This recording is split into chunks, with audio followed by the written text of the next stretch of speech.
ஓம் நமோ நாராயணாய நமக.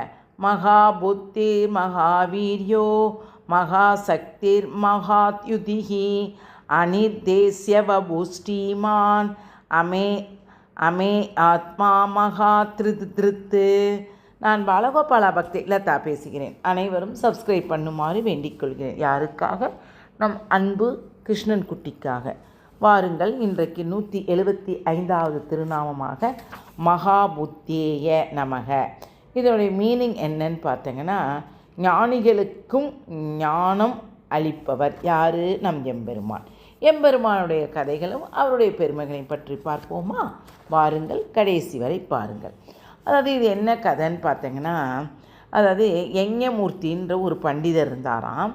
அவர் என்னென்னா நிறைய வேத வாக்கியங்கள் தொடர்பாக நிறைய சம்பிரதாயம்லாம் எழுதிட்டு இருப்பார். சம்பிரதாய ரீதியில் ராமானுஜனுடன் வாதப்போர் புரிய வந்தாராம். நிறைய சம்பிரதாயம் சடங்குகள் பற்றி யார்கிட்டனா ராமானுஜர்கிட்ட ராமானுஜன் தெரியும்ல, அவர்கிட்ட வாதாடத்துக்கு வந்தாராம். உடனே ராமானுஜரே, நான் மட்டும் உங்களிடம் தோற்றுவிட்டால் என் சம்பிரதாயத்தை விட்டு உங்கள் சம்பிரதாயத்துக்கு வந்து விடுகிறேன். ஒவ்வொருத்தவங்களுக்கும் ஒரு சம்பிரதாயம் இருக்குல்ல, கல்ச்சர், அதுன்னு சொல்லுவாராம்.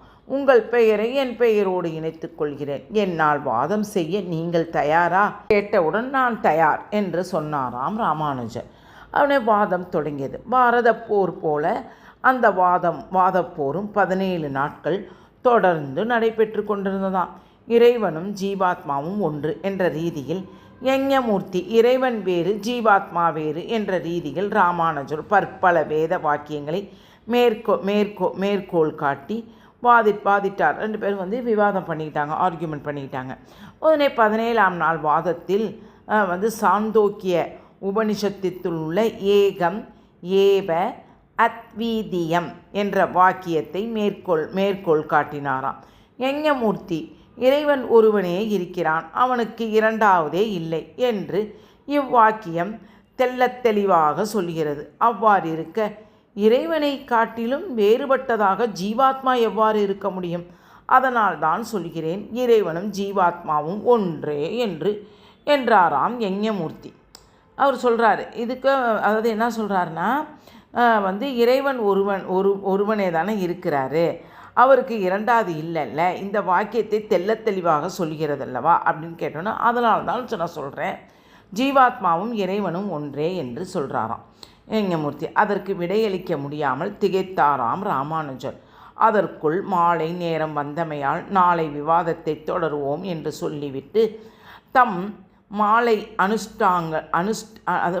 அனுஷ்டானங்களுக்கெல்லாம் எல்லாம் சென்றார். ராமானுஜன் வெற்றி செருக்கு பொங்கும் முகத்துடன் யஞமூர்த்தி சபையிலிருந்து வெளியேறினாராம். கனத்த மனத்துடன் தமது மடத்திலிருந்து வரதராஜ பெருமானிடம் வந்தார் ராமானுஜர். என்னடா இவன் இப்படி சொல்கிறாரே, இதுக்கு ஒரு பதில் நம்மளால் சொல்ல முடியலையே அப்படின்னா அவர் சொல்கிறார் என்னென்னா, இறைவன்றது ஒருவர், வேறு ரெண்டாவது எதுவும் இல்லை, அதனால தான் பரமாத்மாவும் ஜீவாத்மாவும் ஒன்று என்று இவர் சொல்கிறப்ப இதுக்கு இவரால் விடையளிக்க முடியல அப்படின்னு சொல்கிறப்ப இந்த வரதராஜ பெருமானிடம் வந்தாராம். எம்பெருமானே, நம்மாழ்வார் நாத முனிவர்கள் ஆளவந்தார் போன்ற ஓரான் வழியல் ஆச்சாரியல் மூலம் நீ தந்த இந்த சம்பிரதாயத்தை நீயே அளிக்கலாம் என திட்டமிட்டு விட்டாயோ? சாஸ்திர சம்பிரதாயங்களை பற்றி சொன்னாராம். ஆனால் இவர் சொல்கிறாரு, எல்லாம் ஒன்று தானே, ஏன் நம்ம சாஸ்திர சம்பிரதாயம் கண்டுபிடிக்கணும் அப்படின்னு சொல்கிறப்ப இதை பற்றி கேட்குறாராம். இவ்வாறு உயர்ந்த சம்பிரதாயம் என என் குற்றத்தால் தோற்கலாமா?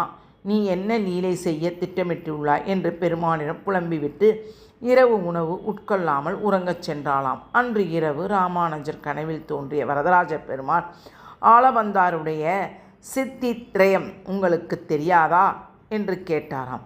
அடுத்த நாள் காலை விழித்தெழுந்த ராமானுஜன் சித்தித்ரயத்தில் உள்ள கருத்துக்களை சிந்தித்துப்பார். ஏகம் ஏவம் அத்வீதியம், இறைவன் ஒருவனே இருக்கிறான், இரண்டாவது இல்லை என்று, இரண்டாவது பொருளே இல்லை என்றோ ஜீவாத்மாக்களே இல்லை என்றோ பொருள் அல்ல. ஏன்னா அவன் சொல்கிறாராம், அப்போ ரெண்டுமே இல்லை, அப்புறம் எப்படி ஜீவாத்மாவும் பரமாத்மாவும் இருக்கிறாங்கன்றதுக்கு. இறைவன் ஒப்பற்ற ஒருவனாக இருக்கிறான், அந்த ஒப்பில்லா அப்பனை போல இரண்டாவது நபர் யாரும் இல்லை என்று தான் பொருள் என்று ஆளவந்தார் கூறிய விளக்கம் ராமானுஜன் நினைவுக்கு வந்தச்சான். பெருமாளுக்கு நன்றி தெரிவித்துவிட்டு புதுப்பொலிவுடன் கம்பீரத்துடன் சபைக்கு வந்தாராம் ராமானுஜர். அவர் வந்த தோரணையை பார்த்த உடனே அஞ்சிய யஞமூர்த்தி நேராக ராமானுஜர் திருவடிகள் வந்து விழுந்தாராம். என் தோல்வியை நானே ஒப்புக்கொள்கிறேன் ஐயா என்றாராம். இன்னும் ஏகம் ஏவம் அத்வீதியம் என்ற வாக்கியத்துக்கே நான் விளக்கமே அளிக்கவில்லையே என்றாராம் ராமானுஜர். இல்லை, உங்கள் முகத்தை பார்த்தவுடன் எனக்கு எல்லாம் புரிந்துவிட்டது. என் தோல்வியை ஒப்புக்கொள்கிறேன் என்று அப்படி சொல்லிட்டு சீடனாகிறேன் அப்படின்னு சொல்லிடுறாராம். உங்கள் பெயரை என் பெயரோடு இணைத்துக் கொள்கிறேன் என்றாராம் யஞமூர்த்தி. இன்று இந்த வாதத்தில் நான் வென்றேன் என்றால் எனது புத்தியால் நான் வெல்லவில்லை. இதற்கான புத்தியை அடியேனுக்கு தந்தவர் நம் வரதராஜ பெருமாள். அதனால்தான் அந்த வரதராஜ பெருமாளின் திருநாமமான அருளான பெருமாள் என்பதை உங்கள் பெயரோடு இணைத்து கொள்வதுதான் பொருத்தமாக இருக்கும் என்றாராம் ராமானுஜர். என் பெயரை நீங்கள் ராமானுஜர் சேர்த்துக்காதங்க, எனக்கு இதை புத்தி புகட்டினதே வரதராஜ பெருமாள் தான். அதனால் நீங்கள் உங்கள் பெயரோட அவரோட பெயரை நீங்கள் பொருத்திக்கங்க, வரதராஜ பெருமானோட பொருத்திக்கங்க அப்படின்னு சொல்கிறாரு.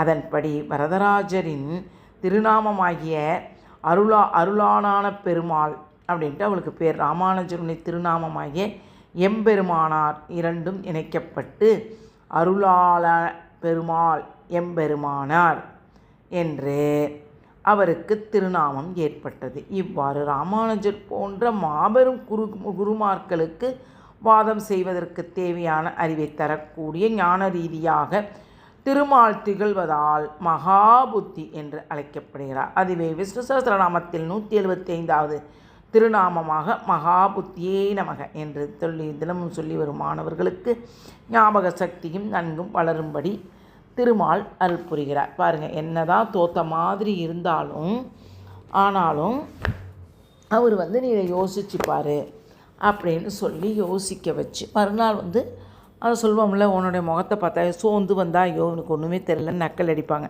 நீ பொலிவோடு வரும்போது உங்கள் பொலிவே எனக்கு விடை கெடுத்துருச்சு அப்படின்னு சொல்லிட்டு யஞமூர்த்தி சொல்கிறாராம். இது மாதிரி இப்படி இந்த மாதிரி மகாபுத்தியே நமக அப்படின்னு சொன்னால் நமக்கு நல்ல சக்தியும் ஞானமும் கிடைக்கும்னு சொல்கிறாங்க. பிடித்திருந்தால் லைக் பண்ணவும், ஷேர் பண்ணவும், கமெண்ட் பண்ணவும். வாழ்க வளமுடன். ஹரே கிருஷ்ணா.